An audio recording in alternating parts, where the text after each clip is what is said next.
किसी गांव में बुधिया नाम का एक लड़का अकेला रहता था। उसके परिवार में कोई नहीं था।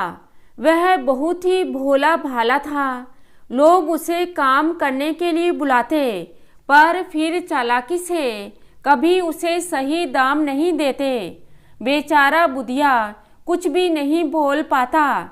उसके भोलेपन के कारण लोग उसे भोला बुधिया कहकर पुकारने लगे थे। वह अपनी गरीबी से तंग आ चुका था। एक दिन एक साधु ने उसे कहा, अगर व्यक्ति का भाग्य साथ दे तो उसके द्वारा किया गया सामान्य सा कार्य भी उसकी किस्मत बदल सकता है। बेटा सब्र रखो, तुम्हारा भी वक्त बदलेगा। कुछ दिनों के बाद जब बुधिया एक पेड़ के नीचे बैठा था तो उसने दो लोगों को आपस में बातें करते सुना। एक कह रहा था, क्या पता ईश्वर का कौन सा चमत्कार व्यक्ति का जीवन बदल दे, लेकिन उसके लिए यह जरूरी है कि ईश्वर आपसे प्रसन्न हो। अपनी गरीबी से परेशान हो चुके बुधिया ने उससे पूछा, लेकिन मुझे यह कैसे पता चलेगा कि ईश्वर मुझसे खुश है कि नहीं? तब उस व्यक्ति ने कहा, अगर तुम प्रेम भाव से ईश्वर की प्रार्थना करो तो ईश्वर तुम्हें जरूर आशीर्वाद देंगे। बुधिया का सिर्फ एक ही साथी था और वो था उसका घोड़ा। बुधिया अपने घोड़े पर सवार होकर जंगल की ओर चल दिया और वहां एक पत्थर पर बैठकर ईश्वर से प्रार्थना करने लगा। उसने पूरे मन से ईश्वर से प्रार्थना करनी शुरू की। मैं एक ईमानदार व्यक्ति हूँ, मुझे आपकी मदद की जरूरत है। तभी उसके कानों में एक आवाज आई, बेटा उठो और घर जाओ। अगले दिन जब तुम सोकर उठो तो तुम अपनी बंद आंखों से किसी भी चीज को छूना, वो तुम्हारा जीवन बदल देगी। अब बुधिया अपने घोड़े पर बैठकर घर लौट आया। उसके पास कुछ सिक्के थे। उसने रात को सोते समय उन्हें अपने पास ही रख लिया ताकि वह सुबह उठकर उन्हें छू सके, जिससे वे दुगने हो जाएं। अगले दिन सुबह सुबह एक बिल्ली बुधिया के घर में घुस गई, जिसे देखकर उसका घोड़ा बेचैन हो गया। बुधिया ने घोड़े की आवाज़ सुनी। वो उठा, अपनी बंद आंखें किए हुए अपने घोड़े के पास पहुंच गया। जब उसने आंखें खोली तो उसने देखा, सबसे पहले उसने अपने घोड़े के गले में बंधी घंटी को छुआ है। बुधिया को जब यह एहसास हुआ कि उसने क्या किया है तो उसने अपना सिर पकड़ लिया। सिक्के उसके बिस्तर पर ही ठीक बगल में रखे हुए थे, जिसे उसने नहीं छुआ था।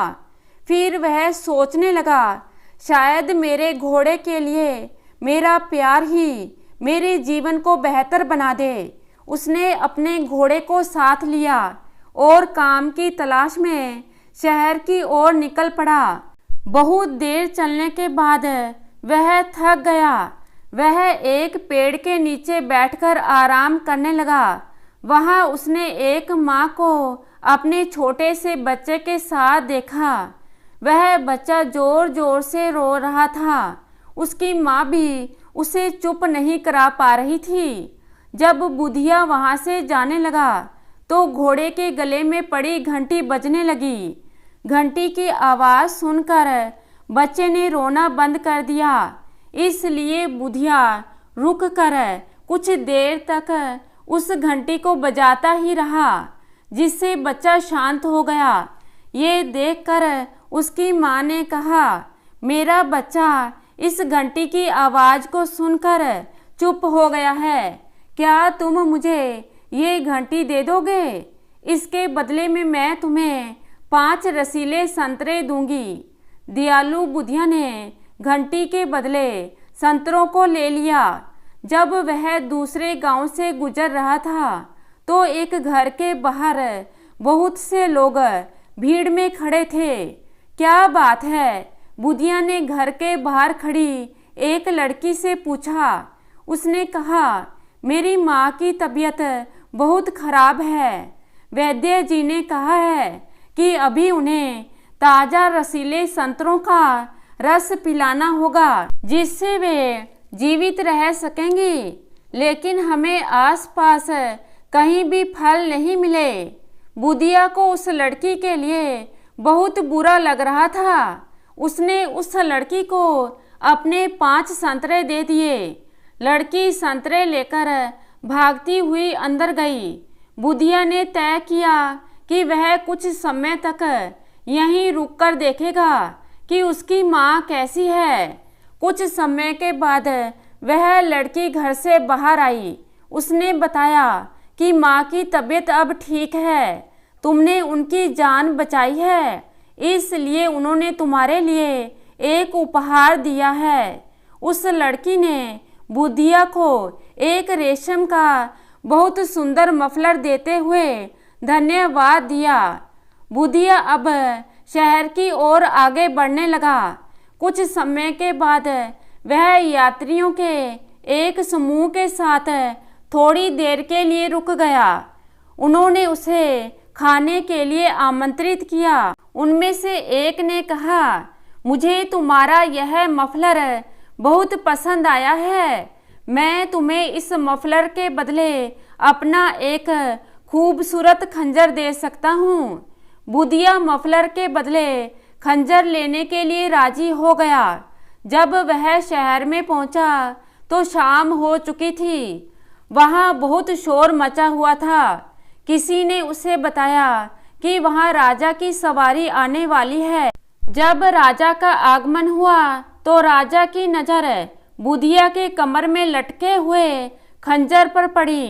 राजा ने कहा, युवक, तुम योद्धा तो नहीं, पर मैं हूँ। तुम्हारे खंजर ने मेरा ध्यान अपनी ओर खींच लिया है। यह वैसा ही खंजर है जैसा मुझे चाहिए था। क्या तुम मुझे इसे दोगे? महाराज, आप इसे ले सकते हैं। बुधिया ने तुरंत ही कहा। उसके बदले राजा ने उसे बहुत सारा धन दिया। उस धन में से बुधिया ने कुछ सिक्के खर्च करके एक सराय में आराम करने के लिए एक कमरा लिया। रात को खाना खाते समय उसने सुना एक व्यापारी अपने एक मित्र से कह रहा था कि मुझे इसी समय कुछ धन की आवश्यकता है।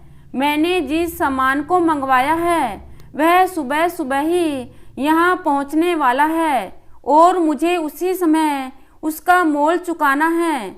अगर कोई मुझे बस एक दिन के लिए आवश्यक धन उधार दे दे तो मैं उसे एक दिन के बाद सामान बेचने के बाद दुगनी राशि वापस लौटा दूंगा।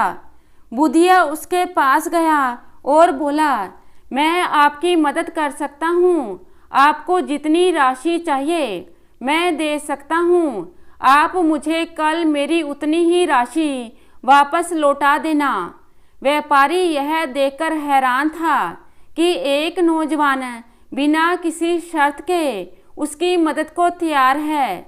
व्यापारी ने कहा, मैं लाभ के रुपए में से तुम्हें आधे रुपए दे दूंगा, तुम मेरा इंतजार करना।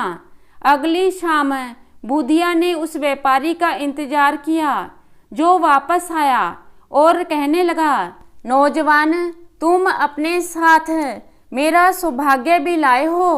तुमने रात को जो धन मुझे दिया था, मुझे आशा थी कि वह दुगना हो जाएगा, लेकिन वह दुगना तो हुआ पर सोने के सिक्कों के रूप में, क्योंकि खुद राजकुमारी ने मेरा सारा सामान खरीद लिया है। उसने सोने के सिक्कों से भरी एक बड़ी सी थैली बुधिया को दी और उसे अपना साझेदार बनने का प्रस्ताव दिया। बुधिया ने उसके प्रस्ताव को स्वीकार कर लिया और जल्दी ही वह बहुत अमीर व्यक्ति बन गया। उसने अपने घोड़े के लिए एक बहुत ही अच्छा अस्तबल बनवाया और उसके लिए एक नई घंटी खरीदी। एक दिन बाजार में उसे वही लड़की मिली जिसकी माँ ने उसे उपहार में मफलर दिया था। बुधिया ने उस लड़की के सामने विवाह का प्रस्ताव रखा। लड़की ने सहज ही प्रस्ताव स्वीकार कर लिया और उन दोनों का विवाह बड़ी धूमधाम से हुआ। एक दिन उसने अपनी पत्नी से कहा, जब एक व्यक्ति का भाग्य उसके साथ होता है तो एक साधारण सी घंटी भी उसकी किस्मत बदल सकती है। तो दोस्तों, कैसी लगी आज की कहानी? आशा करती हूँ कहानी को पसंद करेंगे। धन्यवाद।